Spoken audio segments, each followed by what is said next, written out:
everybody. I think I just want to start really by saying that we're ruled by psychopaths, aren't we? Yes. And it's very appropriate, I think, that we are here opposite Downing Street this morning, and on this day, on this 78th anniversary of the dropping of the first atomic weapon on the Japanese city of Hiroshima. As Richard has pointed out, I mean, there was no need to drop the atomic bomb on the city of Hiroshima. It was, as Richard has said, to send a very clear message to the Soviet Union. It was an expression of the United States' offensive power.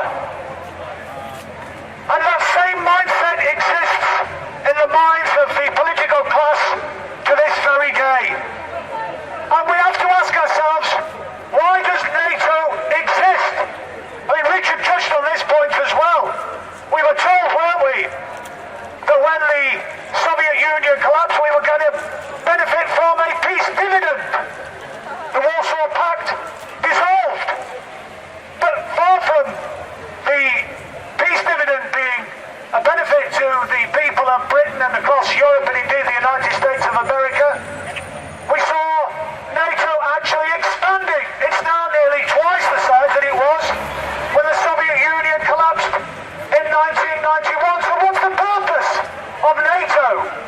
Essentially, it is a muscle man for Wall Street. It's a vehicle for the military-industrial complex, because war is incredibly profitable, isn't it? You can only use a missile once, and billions, over $100 billion have been sent by the United States of America. Billions of pounds have been sent by the British government, and we've got 14 million people living in poverty in the United Kingdom.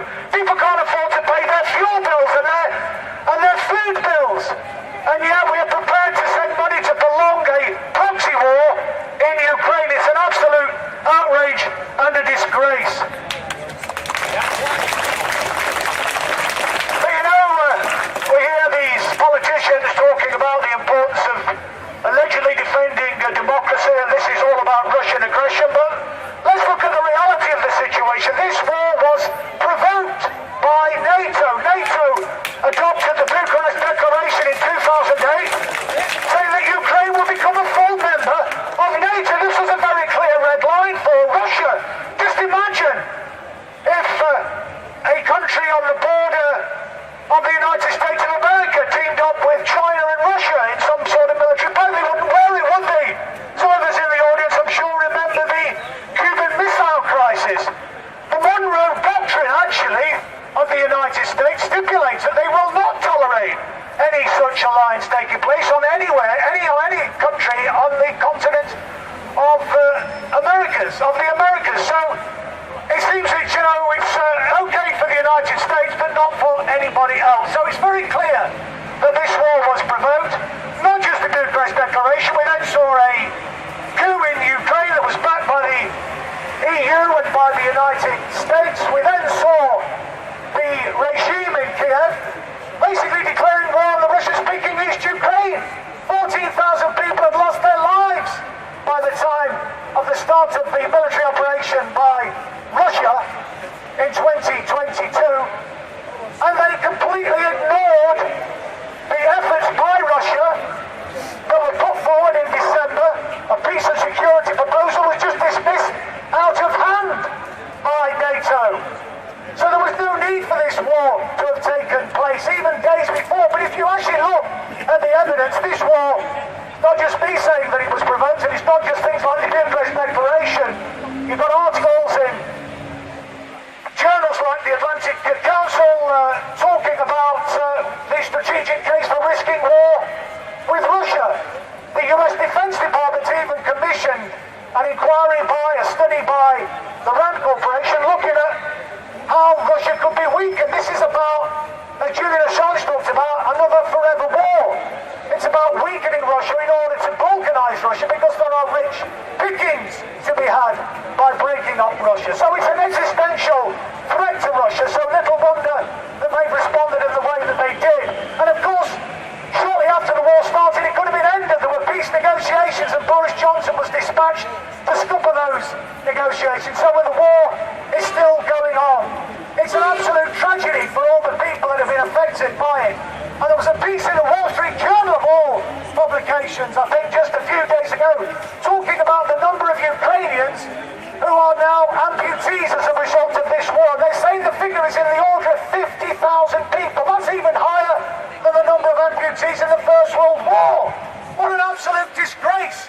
What a shame on these countries which are forcing this war to proceed. So it's crucially important, I think, therefore, that we recognise what this war is about. This is about fossil fuels. It's about plundering Ukraine. I don't know if people saw Zelensky in a virtual way online ringing the bell to open trading at Wall Street and saying there are $400 billion worth of Ukrainian assets now up for grabs. It's disgraceful.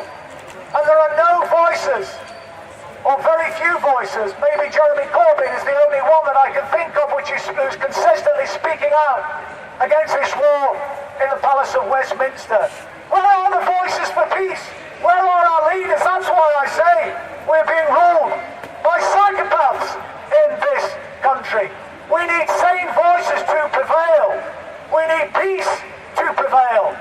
Because people are losing their lives unnecessarily. People are being thrown into Zelensky's meat grinder, which is all it is. People are being press ganged on the streets of Ukrainian cities and forced into the Ukrainian military to basically face death and severe injuries, maimed for life.